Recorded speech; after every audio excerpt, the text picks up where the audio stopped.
Dragons are among the most popular and enduring of the world's mythological creatures. Dragon tales are known in many cultures, from the Americas to Europe, and from India to China.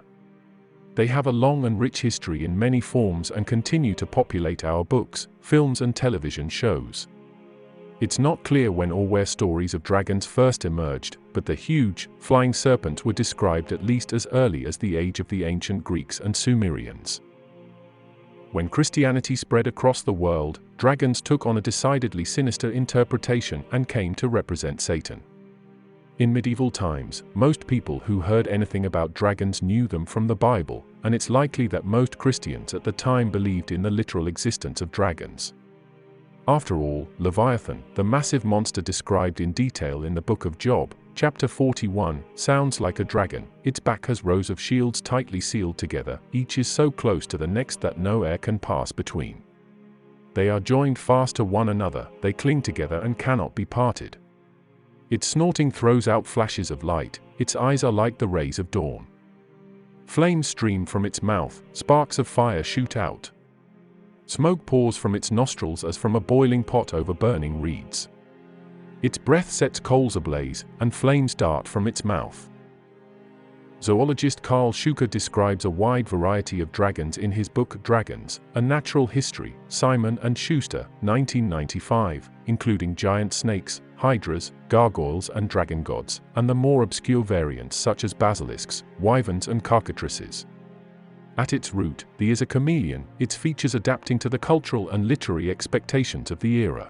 Medieval theology aside, few people today believe in the literal existence of dragons in the way they may believe in the existence of Bigfoot or the Loch Ness Monster, for example.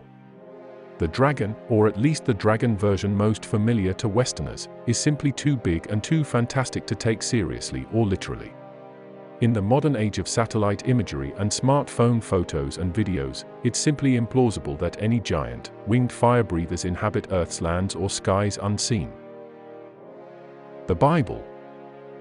The word dinosaur wasn't around until scientist Sir Richard Owen introduced it in the mid-1800s. Before then, large reptilae were called dragons. But the term dinosaur is more narrow, referring only to reptilian land animals whose hip structures raise them off the ground.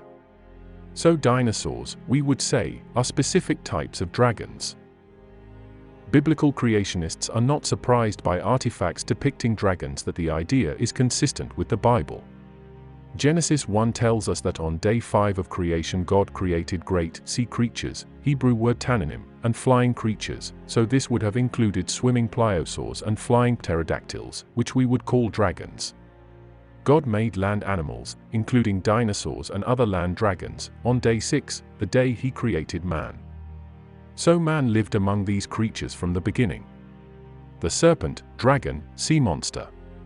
It likely refers to certain reptiles, including giant marine creatures and serpentine land animals.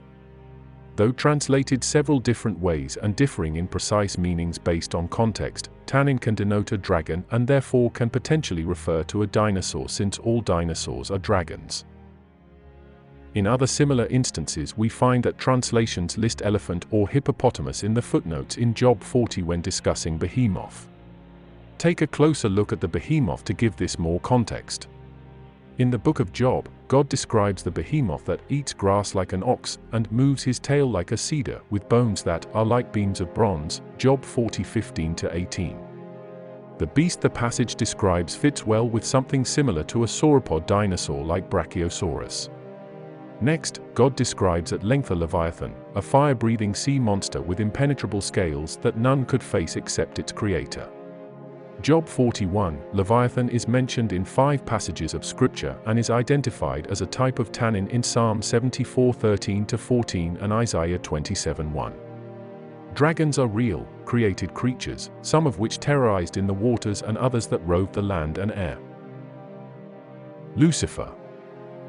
While this denizen of darkness is most famous as a snake or goat-footed demon, he is also often noted for taking the form of a dragon. Some say that he was the original dragon. Others claim that he uses the shape just to terrify humans. Either way, his name has been associated with dragons for ages. In the Old Testament, the word dragon most often refers to some sea creature or snake of enormous size. In this way, the reference may even be to a non-religious animal. In the New Testament, however, the word dragon is almost always associated with Satan or one of his minions. The apocalyptic stories especially refer to the dragon Satan. Typhon. This dragon is a tremendous beast that can hurl entire mountains at his enemies. He is most famous for his battles against Zeus and the other Greek deities. He was originally the last son of Gari, in conjunction with Tartarus. This means he was created from Mother Nature and the void, making him immensely powerful and dangerous. After escaping, Zeus and the other Olympians fled to Egypt. However, Zeus was outraged when called a coward, and returned single-handedly to fight the monster. After engaging in a titanic struggle, Zeus managed to smash the monster underneath a mountain, Mount Etna, and restore peace to the setting. Buddhist mythology. Dragons have been part of Chinese culture for at least 7,000 years. In China, dragons have long symbolized power, creativity, heaven, and good fortune. They are thought to have authority over bodies of water, rain, floods, and storms. In the 6th century, Chan Zen emerged in China as a distinctive school of Buddhism. Chan was nurtured in Chinese culture, and dragons make frequent appearances in Chan literature. The dragon plays many roles, as a symbol of enlightenment and also as a symbol for ourselves. For example, meeting the dragon in the cave is a metaphor for confronting one's own deepest fears and obstacles. Many generations of Chan and Zen teachers, including Dogen, have mentioned the true dragon story in their teachings. For example, Dogen wrote in Funkanza Zenji, "I beseech you, noble friends, in learning through experience, do not become so accustomed to images that you are dismayed by the true dragon." In the Mahabharata, a Hindu epic poem, Nagas are depicted as mostly villainous creatures bent on harming others. In the poem, the enemy of Nagas is the great eagle king Garuda. In the Pali Canon, Nagas are treated more sympathetically, but they remain eternally at war with Garudas, except for a brief truce negotiated by the Buddha. In time, Nagas came to be depicted as guardians of Mount Meru and also of the Buddha. Nagas play an important role in Mahayana mythology as protectors of the sutras. You may find pictures of the Buddha or other sages sitting under the canopy of a great cobra's hood. This would be a Naga. As Buddhism spread through China and onto Japan and Korea, Nagas came to be identified as a kind of dragon. Some stories told in China and Japan about dragons originated as stories about Nagas. What happened to the dragons? Land and air dragons would have been taken on Noah's Ark and probably existed for some time afterward, based on the descriptions we see in the Bible and legends and artifacts worldwide. But they died out due to the curse of sin, with factors such as environmental and habitat changes, food source problems, genetic mutations, and diseases. Also, man most likely played a role in the demise of dragons, as we read in the legends of dragon slayers. Dragons in history. Reports of creatures very much like the fire-breathing, winged dragons of film and fantasy have been reported since far back in time, from civilizations all over the world. One such very early account comes from England, and describes how the Briton King Morvidus was killed in 336 BC by a great dragon that rose from the Irish Sea and gulped down the body of Morvidus as a big fish swallows a little one. The ancient explorer Titus Flavius Josephus also brought back tales of strange flying reptiles in ancient Egypt and Arabia, and the 3rd century historian Gaius Solinus spoke of these creatures as well, further adding that they had potent venom that could kill a man even faster than he could realize that he had even been bit. Many of the more spectacular early accounts of dragons were provided in the 4th century by Alexander the Great and his men after invading India. One account was reported by Alexander the Great himself, who claimed that he had seen an enormous hissing serpent lurking within a dank cave, and that the local tribes had worshipped it as a god, and his lieutenant, one Isikritus, also reported that there lived in India enormous serpents measuring 100 to 200 feet long.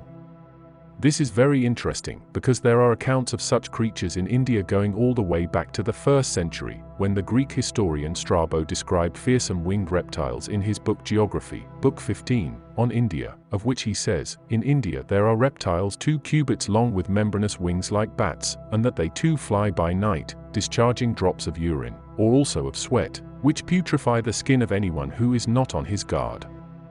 Also from India is the account from the 3rd century historian Flavius Philostratus, who also claimed that India was home to dragons, and not only a habitat for them, but by his accounts absolutely crawling with them.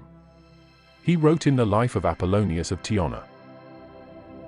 In the 8th century we have the curious account given by a Saint John of Damascus, who wrote that during a battle against Carthage, a huge dragon measuring 120 feet long had appeared behind the Roman army to approach them.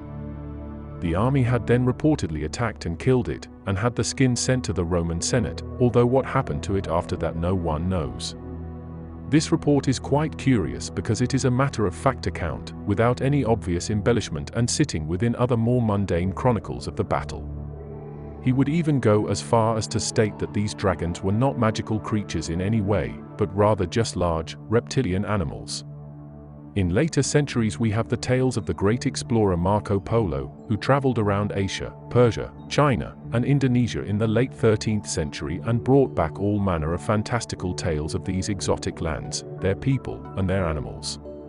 Some of these reports included what can only be described as dragons. Within Polo's work The Travels of Marco Polo, there is a passage concerning a place in the Far East that he called Karajan, which was apparently infested by the fierce beasts. The 16th century is actually a treasure trove of real dragon encounters. In 1543 the historian Gessner wrote of a dragon-like creature in Germany, which he describes as having feet like lizards, and wings after the fashion of a bat, with an incurable bite. The historian and author Charles Gould would write of another historical case of the era concerning a man named Cardan. Another rather interesting description of dragons was given in the early 16th century tome called the Aberdeen Bestiary, which goes into great depth on the appearance and behavior of the creatures and treats them as if they were all completely real. More recently, in 2001 an apparent dragon was purportedly seen by naturalists investigating a quarry in Wales. They described it as being 2.5 foot in length, serpentine dragon with 4 limbs and a head resembling that of a seahorse. The creature apparently hovered through the air without the aid of any noticeable wings, and the startled men watched it flit about for a full 4 minutes before it descended into one of the many dark caves dotting the area. While it seems preposterous that the dragons we know from fiction, fairy tales, and fantasy could possibly have ever been real in any sense, the fact remains that remarkably similar stories have been reported throughout history by a wide range of disparate civilizations and cultures. So why is it that the dragon myths and tales are so universal? Could there have possibly ever been anything to this? Theories have ranged from that these were just misidentifications and romanticized accounts of known animals, some form of outsized reptiles such as crocodiles or snakes, an undiscovered species, relic populations of dinosaurs surviving into modern times, perhaps even having evolved to their environment to take on a different appearance and abilities. Conrad Gessner, who was a great naturalist in the 16th century and wrote of dragons as if they were any other mundane animal, and gives one description of a beast seen in the 10th century of a dragon seen in Ireland with a horse-like head, a thick powerful tail, and stumpy, clawed legs. Another famed 16th century naturalist by the name of Ulysses Aldrovandus also wrote seriously of dragons, and related several tales of the beasts, such as that of a herdsman who had been driving his herd of cattle in rural Bologna when he had encountered a small dragon that had blocked his path and hissed at him. The herdsman had then apparently killed the creature and saved the carcass. Aldrovandus claimed to have come into possession of the body and to have even had it mounted, and spends a lot of time contemplating this specimen, speculating that it had been a juvenile dragon. Where the body went is anyone's guess, but Aldrovandus did have a watercolor portrait made of it. The 16th century is actually a treasure trove of real dragon encounters. In 1543 the historian Gessner wrote of a dragon-like creature in Germany, which he describes as having feet like lizards, and wings after the fashion of a bat, with an incurable bite. Did dragons really walk among us? Are there any dragons left? Follow a mystical world and learn more.